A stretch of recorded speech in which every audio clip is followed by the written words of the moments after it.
playing here.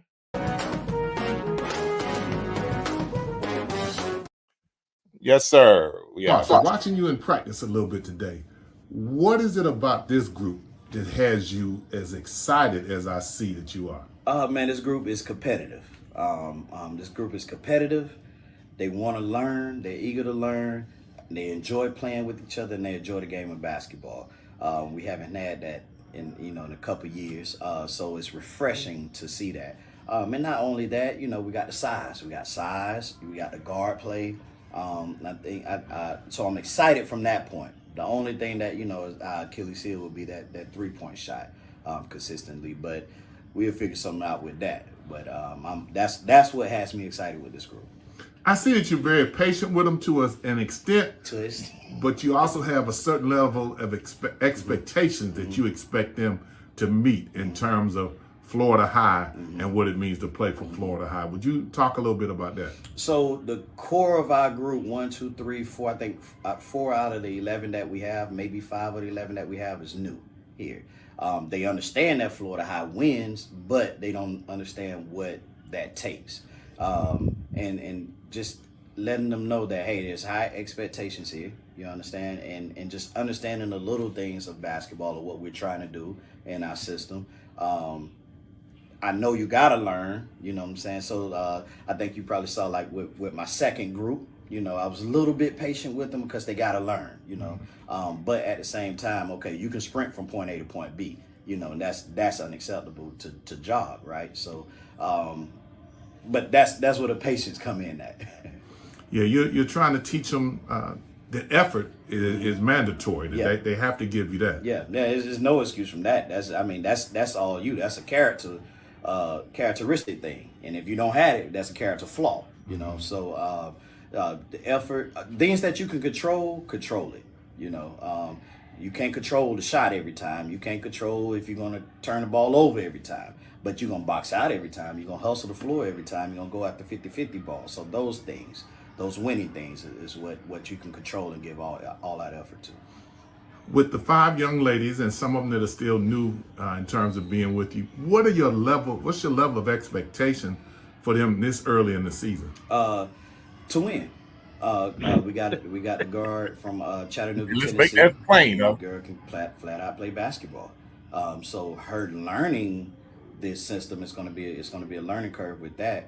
But her playing the game is going to make everything easy for everybody else.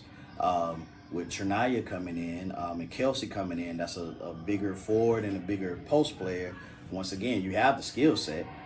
So I demand you're going to play, at your hardest and give all that effort, but with understanding that it's going to be a learning curve as well. So right now I'm going into it. This first month, probably we're going to have to win games just off basically talent until everybody learns the system and how it's supposed to look. That's all right. So by mid-December, January, I think we'll be rolling from that. Okay, Coach, I noticed you did comment on it about the size you have. That you have to feel good about that. You got some size out there, Coach. I do, and this is the first time where we've had 2 big posts. We had 1, 2, 3 good stretch forwards on the wing. So it was always hit and miss in the past few years of my tenure here. But to know that I have a backup big post player, like my backup post player is taller than the starting post player, but both of them got size, and what I call it my Swiss knives, my Army Swiss knives. You got KB, you got London, and you got Trinaya, where they can guard 1 through 5 and they can play offensively 2 through 5. So it gives us a lot of flexibility to plug in holes in there. Who's the young big girl you have? The young big girl, Kelsey, 10th grader. She's 6'1", 6'2", look like. You could tell that she's young. You was just here, you could tell that she's young, but she has the capabilities. So once she learns how to play the game and play with confidence, that's her thing, is just being confident in everything she does. She's been in a position where she only had to stay in one spot. And, that's what happens with young big girls at an early age. They've been taught to stay right here. So her experiencing the move from block to wing on the defensive coverage, or covering the pick and roll, or how to post up and defend the post, it's gonna take some time for her. But you can't teach 6'2" at this size, at this level. 6'2" and pretty strong too. So once she get all that together, man, she's gonna be pretty dangerous. Coach, how many years is it you've been doing this? Going on 10, man.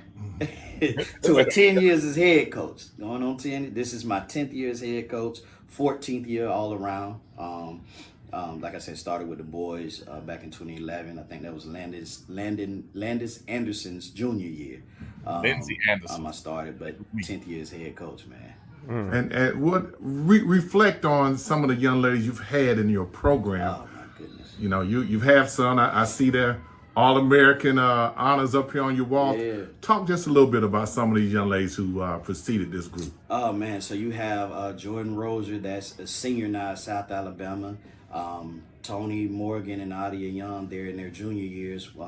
Tony's at Georgia Tech. Adia Young is at Auburn. We had some really good guards. Kendall Thomas, that went to Fort Valley State. She was before that group, was older than that group. But we have a lot of rich tradition here with successful basketball players going to the next level. Just last night, I got a call from CY.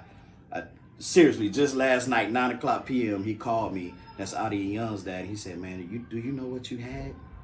You had two ACC players SEC in your backcourt." And if it wasn't for injury with Adia, that would have been very dangerous if she would have stayed healthy the 3 years she was here. But it's a blessing, man, to have that, that come through your program. Demands that high expectation, when they see the young ladies on TV and it says Tonie Morgan, Adia Young from Tallahassee, Florida High, like that brings, a different feeling for the girls that's here now and want to try to get to that. Well, Coach, you've had some young ladies that are legendary that have come through, and a lot of them have left a legacy behind. And now, Coach, you got another crew coming through. How do you feel about this crew? I know it's difficult to compare them to what you've had, but Coach, how you feel about them? I feel as a collective, I feel good about them. My expectation is Final Four championship this year with this crew. But I like this crew once again. I feel good about them because we have a complete group. Having Tony and Adia overshadow not having the bench to come off, having Tony, Adia, and Jordan, was able to overshadow the things that we didn't have. This group, we got everything, you know what I'm saying? And I think that brings the excitement and the high expectation from me. Coach, and I might be catching you off guard with this question, but that's what I do. What's up? How many have you sent off to school? Ooh, one. Tony. Let's go. Tony. I'm gonna start from the beginning. That's how I remember. Kendall first. Jordan. Tony. Adia. Taylor. Chrissy. Lanaya. So in my 10 years, 7 I've sent. I could have had 8, but she decided to go to Vanderbilt for medical school. So, I take that one. So in 10 years, I've had 7 to go out. Coach, that's something to be proud of. And that's 7 years in a row. Coach, we appreciate you taking the time out. You see, we're trying to do it a little different. Yes, sir. Rather than have you live and come by your office and get a chance to talk to you and see you in practice and use some footage from it. Anything you'd like to say in closing to the many, many fans that you have? Hey, man, all my Florida High fans, please come check us out this year. It's going to be a fun, exciting year, high expectations. We're going to win. We will win. And we're representing y'all to the fullest. Thank you very much, Coach. Yes, sir.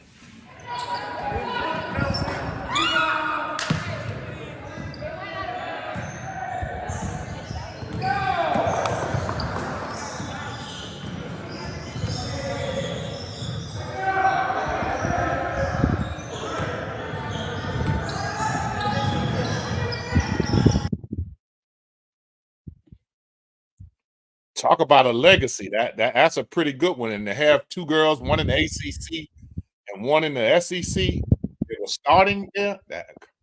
Coach, coach. That's a heck of a thing there.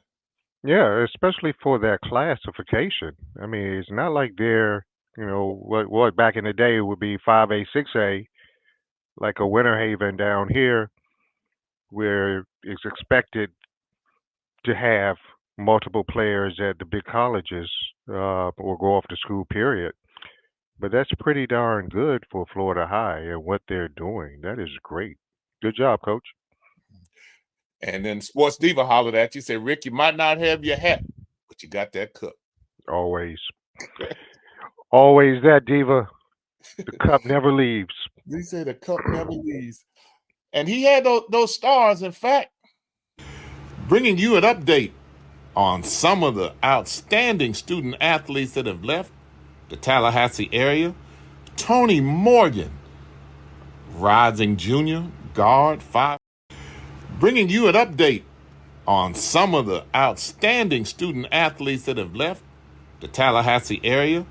Tonie Morgan, rising junior, guard, 5'9", on Georgia Tech's women's basketball team. She attended FSU school and played 6 varsity seasons. She was tabbed the number 24 ranked prospect by ESPN Hoop Girls. 3-time first team All Big Ben. 2022 All Big Ben Girl Player of the Year. She is the returning leading scorer for Georgia Tech. She averaged last year right at 16 points a game and almost 7 rebounds a game, as she led the team in scoring and rebounded as a sophomore. Led the team in assists and in steals. Can you say do it all? She's a young lady from the Tallahassee Big Bend area whose future is very, very bright. And we wanted to take this time to make sure that you kept an eye on Georgia Tech women's basketball team in the ACC, because one of Tallahassee's own, Tonie Morgan, is a rising star.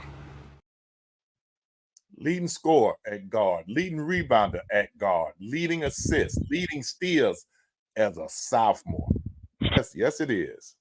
This is Mickey Clayton, the coach from Inside Sports.